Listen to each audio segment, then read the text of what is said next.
astronauts to Earth. Now, today's crew will have a special guest traveling with them during the astronaut loading process.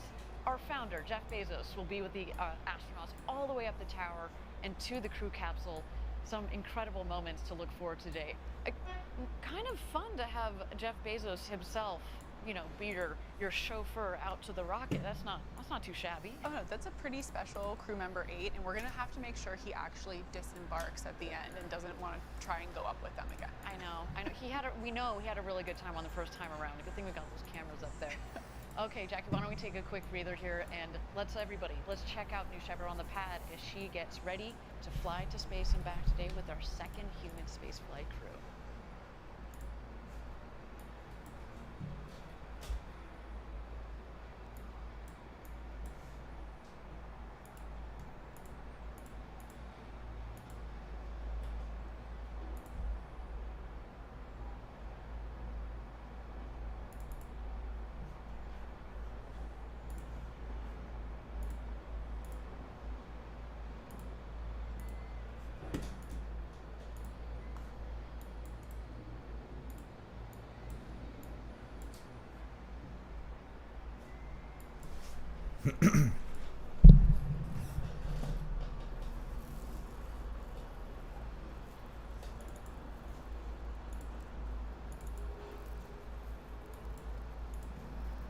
Yo.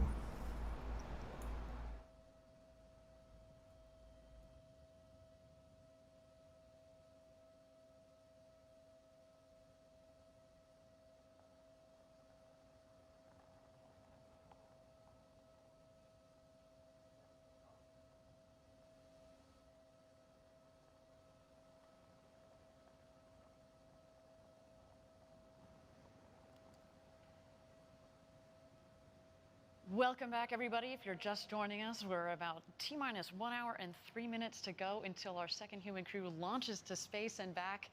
In just a few minutes, we are going to bring you the special coin ceremony that we noted earlier.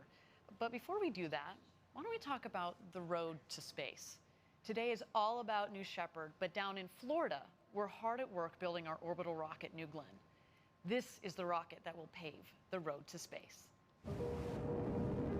We took the first huge step with first human flight on New Shepard, and New Glenn is going to be the next huge step for Blue Origin. You have to put the infrastructure in place to give us a road to space where we could actually maintain a permanent presence in space. And New Glenn is the key to all of that. The scale from New Shepard to New Glenn is humongous. New Shepard is the single stage that gets you into suborbital. This takes you to orbital space. We are building a rocket and a launch site that can put more payload into space than anybody else. We're going to be launching, Blue Origin developed payloads, lunar landers, and human space flight. The scale of what's coming with New Glenn is just unbelievable. This is a huge vehicle. This thing's massive, and it's modern. It's reusable. It's new hardware that's going to be changing the game, and it's going to be the next generation of launch vehicle. We're in the space coast of Florida, where all the action is, where the history of human space flight started. It's been amazing to watch this launch site grow up. First started here, it was a couple equipment pieces here and there, but now it's flourishing. It's super exciting. It's a huge job to bring a rocket like the New Glenn together. It only happens with diligent teamwork. It's a lot of dedication from a lot of teams across Blue. We have engineers, we have electricians, we have technicians. It takes a lot of teamwork, dedication, just passion for this mission. It's not about us having a day in, day out job. It's about having a vision that's way bigger than all of us. Building a road to space to me means paving the way for having that infrastructure to make space more accessible. To provide access to space for everyone. Build a road to space means we're working on a legacy that will last 100 years and longer. I'm Jerry Gleckel. I'm Emery Coles. Justin White. Sandy Lee. Dave Powell. Allison Crone. Kelsey Cromer. Meg Dalton Hoffman. I'm Jennifer Oldham, and I'm building a road to space. I'm building the road to space. I'm building a road to space. I'm building a road to space. I'm building a road to space. I mean, wow. The progress down at our Cape facility is truly amazing. I'm always shocked at the incremental, just huge leaps forward. I remember the first time I went down to the Cape, the factory had just opened and it was essentially just a large empty building. And at this point, we have over 1 million square feet of manufacturing space, a brand new launch complex built from the ground up. I mean, it's truly mind-blowing. With hardware being built, and also, I mean, it's not just a building or two, it is a campus down there by now. It's really cool. That's right. And as you could tell in the video, the road to space is powered by people. If you'd like to be one of the people building that road, we're growing and hiring across all of our groups here at Blue Origin. Come work with some of the smartest people solving some of the toughest and most interesting challenges. Please visit our website for more details. And Ariane, it was great to see some of that progress on New Glenn. Of course, we're taking lessons learned from New Shepard, applying them to New Glenn. And New Glenn is powered actually by 7 of our BE4 engines, that Blue Engine 4. And here's Blue Origin's BE4 Propulsion Test Engineering Manager, Sophia Porter, to talk all about propulsion. This is Launch Site 1, and specifically the test stand behind me is Zeke's, the Extreme Engine Experiment, which is the home of the BE4 rocket engine. BE4 is a reusable orbital class rocket engine. So we've really focused all of the design and development of BE4 around reusability down to the smallest details. And here at Zeke's, we learn every day in development about the engine. We test it out to make sure that this engine is capable of delivering payloads to the precise orbits that our customers require. We have 2 test cells that are equally capable here at Zeke's. And once those engines are installed, we perform all of our checkouts, we install our ground-based sensors, we run a series of tests, and then we ship the engines off to their next destination. The individuals who are the life and breath of our site, our engineers, our technicians, our safety and quality and administrative staff, they come out here to make rocket test operations and launch operations a reality. Oftentimes we have engineers who come here right out of college, and within a year they are running engine tests themselves. At 22 or 23 years old, you could be making the go, no-go call for this engine. When you watch that engine fire, when you feel it through 2 sets of hearing protection, you feel it resonate in your body. It's just absolutely pure, raw energy. To watch that happen in real time is incredibly inspiring. And I can only imagine when we watch the rocket actually fly, it's going to be absolutely an indescribable feeling. Engine tests are always happening here at Blue. You've been down here for these tests before, right? I have, and you can hear it, you can feel it. It's truly unbelievable. And because we're here in this valley, it just shakes the entire valley. As Sophia said in the video, you just feel it rumbling in your body. And I just love that video because it gives an opportunity to shine a light on somebody like Sophia Porter, who herself, you know, she started out in college as an intern here, and just a couple of years out of college, she is managing that test facility. I mean, that is a big deal, and that's the type of stuff that you get to do here at Blue Origin. Here's one of her beautiful tests that we had going on down in Texas that just happened just a couple of days ago. It's a beautiful pic. Absolutely, and we've been testing BE4 and BE3 and BE3U out in West Texas for years at this point. And so there's a lot of amazing test time out here at our private engine test facility. And our testing capabilities are actually going to be expanding in a big way down at Huntsville in NASA Marshall Space Flight Center. We've taken over historic test stand 4670. It's tested Saturn V for Apollo, Space Shuttle main engines, and the early RD-180s. It's been unutilized government property for almost 2 decades. And so that stand's gonna come back to life and do a lot of our hot fires as well, in addition to our West Texas capability.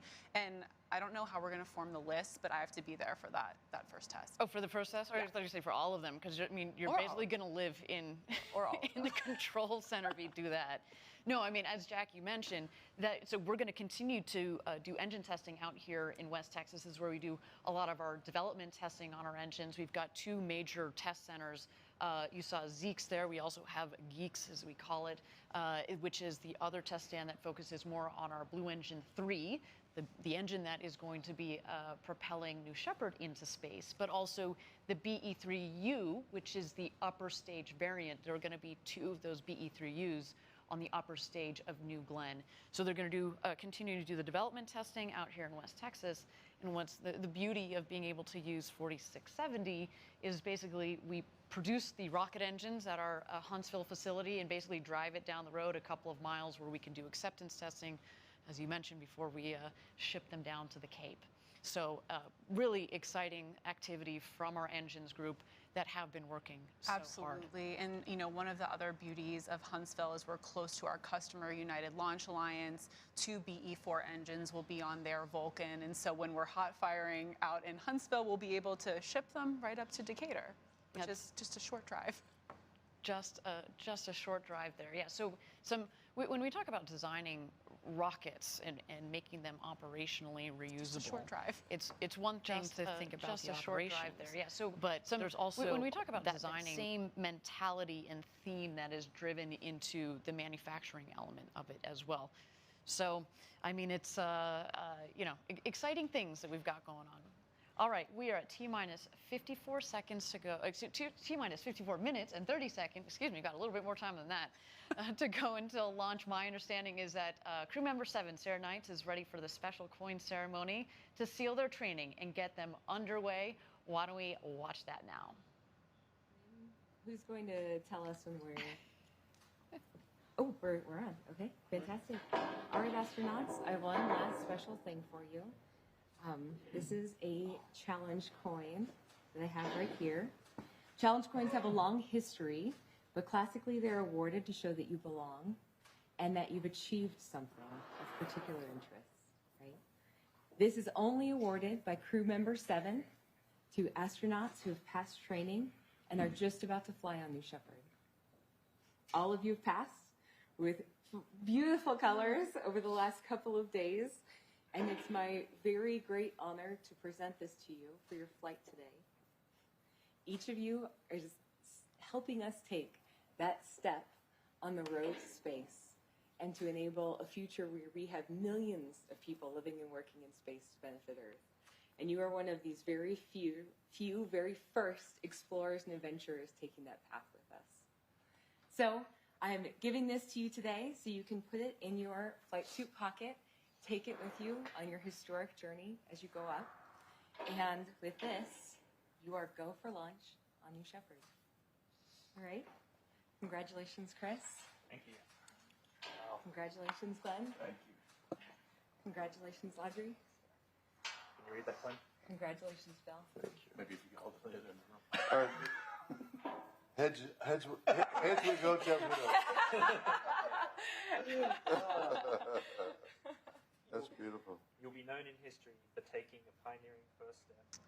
Well, that was really special to super watch. touching. And incidentally, once that crew flies past the Kármán line, that internationally recognized line of space, they'll be recognized by the world as astronauts and will soon be receiving another special recognition item, their astronaut wings.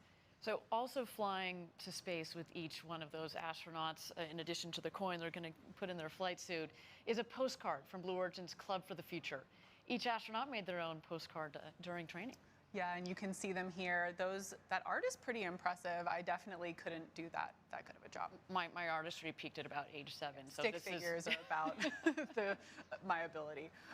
There's also thousands of additional postcards flying in the capsule with our crew today. To date, we've flown and returned over 137,000 postcards to all of you out there who've participated. Keep sending them. We'll keep flying them. So while we're talking about Club, we wanted to give you an update on a few of the 19 nonprofits who received a $1 million grant from Club for the Future. In aggregate, these organizations are collectively impacting tens of millions of students each year. And it's not just grants sparking their imaginations, but in aggregate, these organizations are collectively impacting and ultimately millions of students each year. And this is not just grants sparking their imaginations, but in aggregate, these organizations are collectively opportunities to fly payloads like on New Shepard. And this is not just grants sparking their imaginations, but the latest from several Club for the Future partners. Organizations, experts, and opportunities to fly ultimately like on New Shepard. And this is done through immersive. One way with the latest from several Club for the Future partners. Organizations, experts, and opportunities. As a nonprofit organization, we rely on charitable support to fulfill our goals and aspirations. The grant from Club for the Future is going to enable us to involve tens of thousands of youth. To have this grant from Club for the Future will allow us to accelerate our efforts outside of aerospace to create a broad membership of women in STEM so that the young women that we work with can see the wide variety of possible careers. We at AIAA have the goal of impacting 1 million students a year. Rayon is an example of exactly the kind of people we need for this industry. My name is Rayon Harris. I am 25 years old and I am currently an aeronautical design engineer. My dreams, my passion was always airplanes. Joining an organization known as American Institute of Aeronautics and Astronautics, AIAA, the Diversity Scholar Program really accelerated my path to really pursue my passion. After I graduated from AIAA, I was definitely going to give back. So I was matched with Caleb a few months ago with the Mentor Match program. And so it's really awesome to be able to use the experience that you've learned yourself to really give back to them and also make their experience as easy as possible. Also get them as excited as possible because it is very exciting. Caleb is a 13-year-old engineering student at Georgia Tech helping us build our future. My name is Caleb Anderson and I am a third year at Georgia Technical College and I'm currently studying to be an aerospace engineer. I've really been interested in space in general, just like all my life. This is really cool. Yeah, man. I just want to thank Club of the Future for doing something like this. I think having so much money be able to be donated to an organization like this is absolutely amazing. It can really turn the future of the aerospace in the right direction. I love hearing those inspirational stories from Club and their partner organizations. I mean, Rayon and Caleb in that video? Pretty impressive. Keep up the amazing work, you guys. Yeah. We're inadequate. Yeah, let's be honest. You guys are kicking butt. Keep it up. We can't wait to pass the torch on to you to continue on this road to space. Yes, and it's exciting to see Club for the Future growing and making a difference. It's also exciting to see these partner organizations making such great progress.